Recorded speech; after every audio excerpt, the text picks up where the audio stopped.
За бид нар төрүүчийн бичлэгээр болохоор RS Finance дээр хэрхэн арилжааны дансаа нээх вэ гэсэн заавар бичлэг оруулсан байгаа.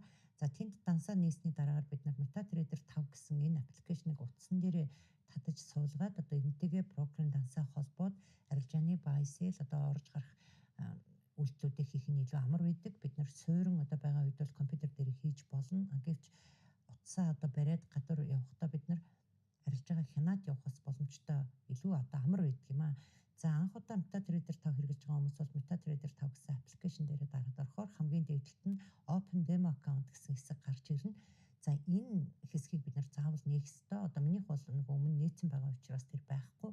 За тэгээд тэр Demo Account-а нээхдээ бид нар leverage 500-аар сонгох хэрэгтэй. Яагаад гэвэл бид нар RS Finance дээр 500-ийн leverage-тэй нээсэн учраас ижлэхэн нээчих юм бол бид нар арилжааны дадлага хийхэд зүгээр байдаг. За Demo Account гэдэг нь өөрөө хуурамч мөнгөтэй одоо арилжаа хийх үйлдэлүүдээ сурахад одоо дадлага хийхэд амар байдаг.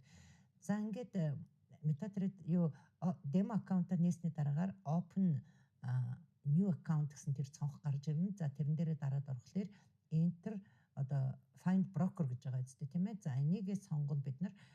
За энэ дээр бид нар нөгөө email дээр ирсэн нөгөө RS Finance дээр данс нээсний дараа бид нар баталгаажуулсны дараа email ирж байгаа шүү дээ тийм ээ.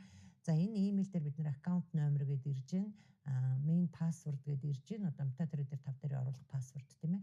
За тэр доотлын investor password гэдгийг бол ямар ч хүнд өгж болохгүй, харуулж болохгүй. Одоо энийг өөр хүн мэдснээр хэдий арилжаа гэж хянаад байхгүй ч гэсэн чамаг ямар үйлдэлүүд хийж гэн хэдэн төгрөгийн алдагдал ашиг орлого олж гэн ямар баланстай байна гэдгийг чинь бүгдийг нь одоо харах боломжтой байдаг гэсэн үг. Тэгэхээр энийг бол маш сайн нууцлана. За энэ бид нар энэ email дээрхээ копи диж аваад тэр аккаунт номер за тэр сервер гэдэг нь болохоор RS Finance сервер гэсэн тийм сервертэй байна. За тэр сервер гэдэг дээр нь бид нар тэр RS Finance сервер гэдгээ оруулаад өгнө. Тэгээ хайхаар угсаа гараад ирнэ. Тэр дээр нь дараад ингээд тааруулчихна. За логин гэдэг дээр бид нар аккаунт номероо оруулж өгнө. Дансныхаа дугаарыг одоо мэйл дээр ирсэн байгаа тийм ээ сая.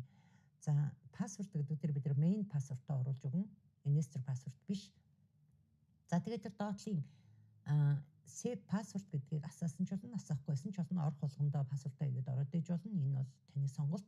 За тэр хамгийн доор байгаа sign in гэдэг тавчиг дарснаар одоо бид нар ингээд дансаа метатагаа холбочлоо гэсэн үг. За энэ нөгөө нэг туршилтын энэ заавар бичлэгэн зориулсан данс нээсэн учраас ямар нэгэн депозит орлого бол хийгээгүй байна. $0 байна. Хэрвээ та нар депозит мэдээж арилжаа хийх гэж байгаа бол хийсэн байгаа. Тэгвэл тэр 1000 байна, 2000 байна тэр дээр харагдаад явна. За үүний дараагаар бид нар тэр 100 доод болонд байгаа quotes гэсэн товчон дээр дарж өгнө.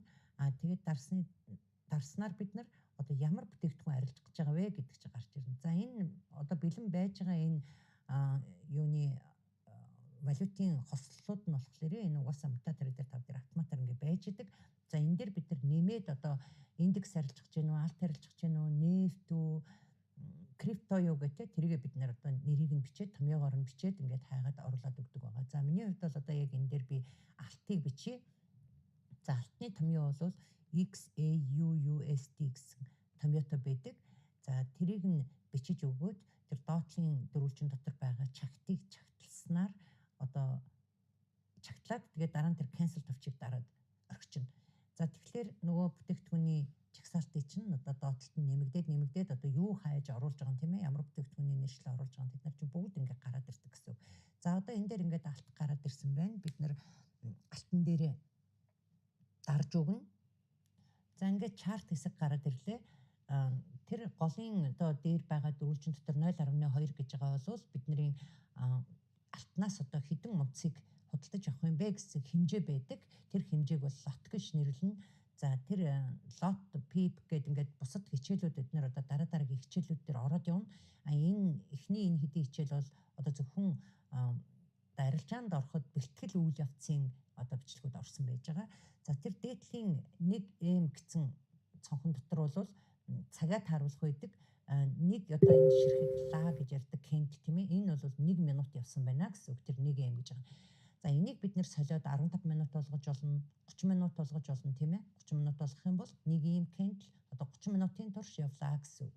За иймэрхүү маягаар бид нар ингээд лото тааруулчаад арт уртлын buy sell гэсэн товчийг бид нар дарж өгөх хэрэгтэй байдаг. Ингээд одоо арилж байгааныхаа үйлдэлийг хийнэ гэсэн үг.